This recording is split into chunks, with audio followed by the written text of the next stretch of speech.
ายดีทุกท่านมาเบิ่ง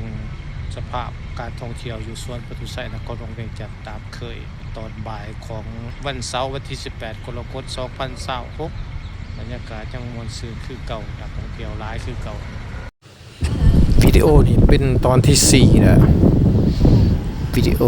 ตอนที่4ตอนบ่ายประมาณ15 โมงปลายวันที่18กรกฎาคม2026เนาะบรรยากาศก็คือคืนมวลซื่นคือเก่าเที่ยวหลายเที่ยวต่างประเทศเที่ยวลาวครบสุดแล้วมีจีนมีนักท่องเที่ยวญี่ปุ่นนำคลิปนี้มีนักท่องเที่ยวญี่ปุ่นกลุ่มใหญ่กลุ่มใหญ่สมควรเนาะประมาณ20ปลาย30 คนพู้นแหละว่าซะเต็มรถเมล์ใหญ่คันนึงก็ได้ที่ว่ามาเที่ยววันซะทัศนศึกษาคือว่าเป็นกลุ่มใหญ่เนาะนักท่องเที่ยวลาวกับว่าธรรมดาก็หลายคือกันว่าเป็นวันพักเลยวันเสาร์วันอาทิตย์นี่มีหลายนะนักท่องเที่ยวทั้งยุโรปแน่นักท่องเที่ยวผิวขาวนะก็มีจำนวนหนึ่งโบราณเนาะจากทางบางประเทศเนาะแถวยุโรปนี่แหละเพราะว่าผิวขาวผมสีน้ำตาลหรือผมแดงนะที่กะพอมีแต่ละมื้อเยอะนักท่องเที่ยวเวียดนามก็เช่นเดียวกันบางมื้อก็มีบางมื้อก็บ่เห็นมาเที่ยวมาถ่ายรูปถ่ายห้อยสวยงามบางคนนะมาเป็นคู่หักบ่าวสาวเป็นสูนแฟนกันหรือว่าผัวเมียกันก็มาเที่ยวมาเป็นคู่บ่มาหลาย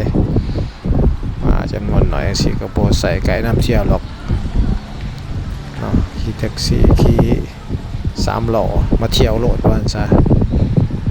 ลงใส่ก็ลงอยากเบิ่งใส่ก็ลงเบิ่งเนาะมาเบิ่งแล้วก็จะไปต่อก็แม่นโทรเอา3 ล้อหรือว่าแท็กซี่มาหับไปต่อเนาะคนมาผู้เดียวก็มีผู้เดียวนี่ก็โทรเอารถจักรไปหับไปส่งได้สบายคือกันเนาะรถจักรแล่นหับจ้างมีหลายรถจักรหับจ้างก็ได้3 ล้อหับจ้างรถแท็กซี่น้อยแท็กซี่ใหญ่เนาะรถแท็กซี่ไฟฟ้านะมีหลายคู่มื้อนี่เดินทางสะดวกสบายในนครหลวงเวียงจันทน์อยากไปใช้ก็สบายเนาะมันมีกลุ่มเบอร์โทรของพวกแดนรถบริการนี่เด้โทรเข้าหาเขามาฮับโหลดว่าซะนะเอิ้นว่าแอปแลนรถนี่แอปแท็กซี่เดินทางสะดวกสบายเนาะเที่ยวลาวก็หลายคือกันนี่นักเที่ยวลาวนักท่องเที่ยวอยู่ในทวีปอาชีก็หลายคือกันเที่ยวไทยก็มีบางของใส่ไทยของใช้นี่แหละเบิกเพดานประตูใส่นี่ตรวจลายมันสวยสดงดงามตรวจลายบรรยายถึงตัวละครในวรรณกรรมเรื่องพระเนาะเป็นลายที่สวยงามในคณะท่องเที่ยวญี่ปุ่นกลุ่มหนึ่งอะไรกันก็แยกกลุ่มกันเลยแต่ว่ามากับเป็นกลุ่มใหญ่เนาะก็แยกน้อยมากถ่ายเอาเพดานประตูใส่ยืนจุ่มหัวกันปกโทรศัพท์ไว้พื้นแล้วก็แนมเบิ่งโทรศัพท์ได้ทั้งหน้าตัวเองได้ทั้งหลังสางเป็นเพดานประตูใส่สวยงามอีกแบบนึงสาวหนุ่มญี่ปุ่นว่าซะบ่แม่นสาวเฒ่าหรือสาวนุ่มอ้อยต่อย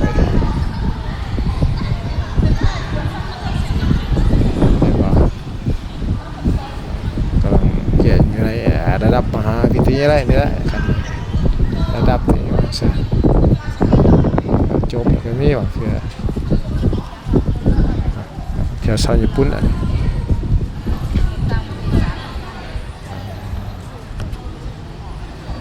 อากาศร้อนเชิดขึ้นเพราะว่าอบอุ่นนักเที่ยวมาหลายก็อบอุ่นนักเที่ยวหน่อยก็บ่อบอุ่นบ่ม่วนบ่ซื่นเงียบเงาแล้วก็นักเที่ยวบ่หลายบริการธุรกิจบริการการท่องเที่ยวก็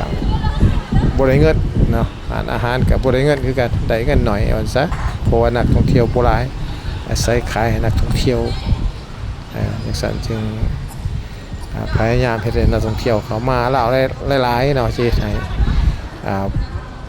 ธุรกิจการท่องเที่ยวอยู่ลาวนี่เติบโตได้เงินดีมันซะเนาะได้เงินหลายแล้วก็เสียภาษีง่ายเสียภาษีหลายรัฐเฮาก็ได้ภาษีนำธุรกิจท่องเที่ยวได้หลายแต่ว่านักท่องเที่ยวหลาย